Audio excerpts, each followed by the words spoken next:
The idea that you're going to do something that you're not used to doing simply to develop your writing skills, I don't think is that practical. Hi there, Steve Kaufman here again, and today I want to talk about writing in the language that you are learning. Remember, if you enjoy these videos, please subscribe, click on the bell for notifications, and if you follow me on a podcast service, please leave a comment. So I sometimes get asked, like, okay, Steve, you always talk about input, reading, listening, building up your vocabulary, and even you talk about the importance of speaking and speaking a lot, at least once you have enough vocabulary. But what about writing? How do we improve our writing? And I recognize that writing can be a way of improving your ability in the language, a way of getting to more output in the language. And for some people, it's important to their academic aspirations, professional aspirations. So what do I have to say on the subject of writing? Well, first of all, I would divide it into two sort of stages, okay? On the one hand, if you are at an early stage in your, learning of a particular language, how do you use writing? How do you get to writing? And the second issue is, if you are already fairly proficient in the language, how do you improve your ability to write, academic papers or professional correspondence or things of that nature? So, first of all, with regard to using writing at an early stage in learning the language. First of all, as I say about all output activities, you have to have enough of the language in you. So you have to do a lot of reading and listening. And as I've mentioned many times in the early stages, listen to what you read what you listen to. Have the two of them sort of work with each other to build up your familiarity with the language. You have to have that within you so that you can then output. So when you start to output in the language, writing actually has a number of advantages compared to speaking. First of all, when you are speaking, you tend to use words that you're confident that you can use. You're reluctant to use words where you're not sure what the word means. You're reluctant to use structures that you're not very confident that you can really control those structures, those patterns. Whereas when you write, you've got all the time in the world. You can look up words, you can look up, the conjugation, you can look up different tenses, different structures. So you can actually experiment using words and phrases that you might not remember to use or feel confident using when you're speaking. So writing is a great way to improve your ability to output in the language. Another thing I would say is develop the habit of making your writing and speaking as close to each other as possible. What I mean by that is, whenever I have learned a language, I try not to have a very casual form of the language and then have some kind of a more, stylized form of writing in the language. When I go to write, it's a continuation of my speaking. So I want to have my speaking as logical and as neutral as possible so that I can use that when I write. Even though I know that in languages like Chinese, French, there is a stylized form of the written language, but I don't use that. And I know that in every language, there's a very slangy form of the language. I don't use that. I try to have a neutral form of the language. That way, when I speak and as I develop my speaking ability, I'm also developing my writing ability. And as I use my writing to improve my ability to express myself, I can bring that back into my speaking. So try to make your writing and speaking as closely connected as possible. So all of these are ways to get to output.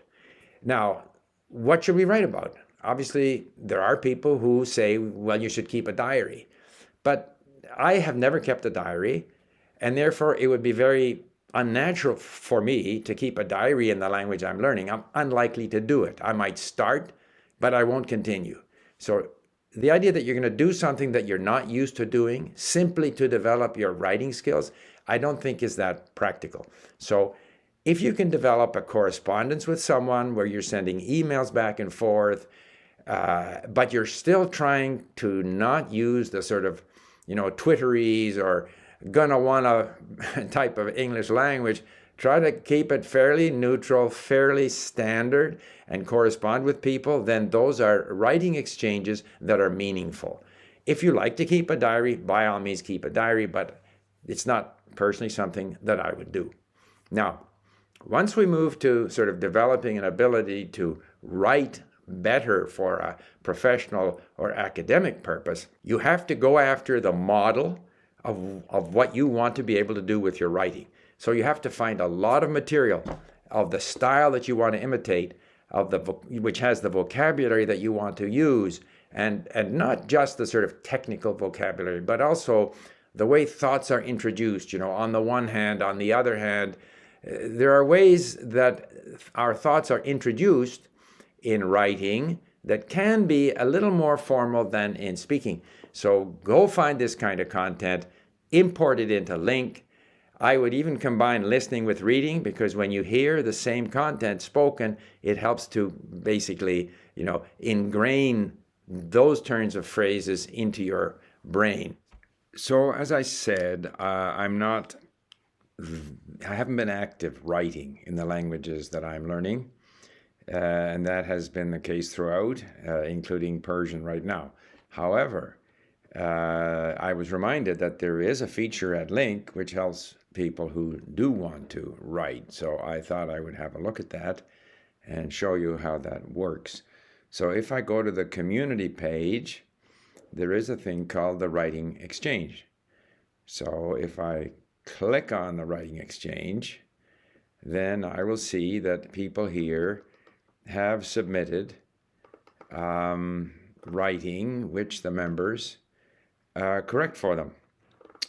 And so if we look at this, we can see that in the case here of this French one, someone has replied, and you'll see that someone has volunteered to correct the writing in French. In fact, there were two different, dans quelques semaines, en quelques, je vais. So you can look at two different versions of the correction, all of which I think for people who are interested in writing, this is quite good. Here's one in Polish. And here, again, this person has corrected the Polish writing. So I think that's a good thing to do. You can correct other people's writing in your native language. The biggest question for me is, what am I going to write about? And I think if there is sort of genuine correspondence, then the writing becomes meaningful. Otherwise, if you are prepared to, keep a diary, then that would be a way of getting you to write.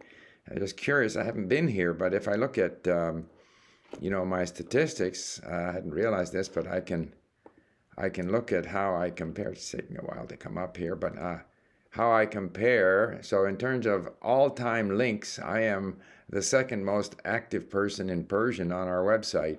If I look at known words, I'm in third place.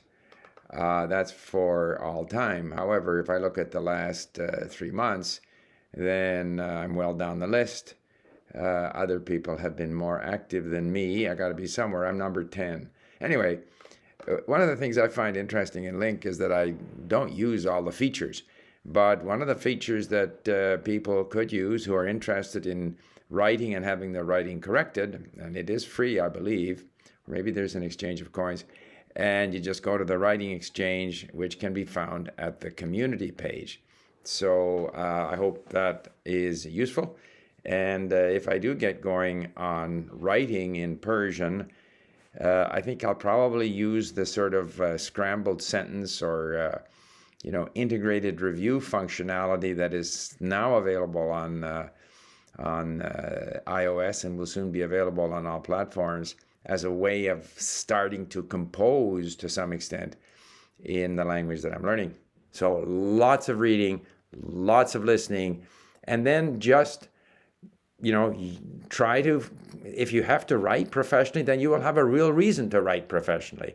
And when you write, the other issue that comes up beyond this question of, vocabulary and phrasing is, how do I structure my, essay or whatever it is I have to write?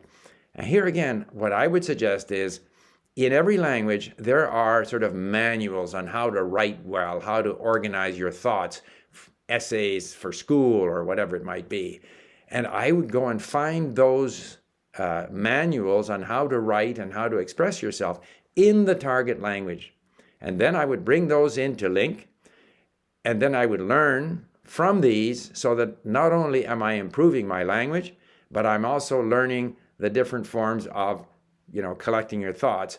I studied in France. In France, they have a very specific way of organizing thoughts. At Sciences Po, we had to have sort of introduction, part 1, part 2. Part 1 had section A, B. Part 2 had section A, B. Then there was a conclusion. So that was their format. But there are many different formats, and these formats can vary from culture or from language to language.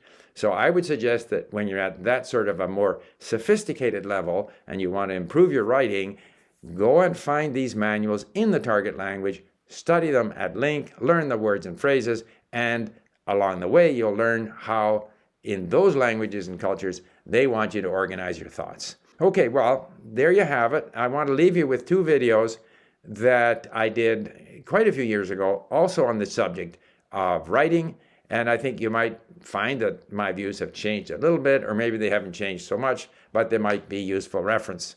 Thank you for listening.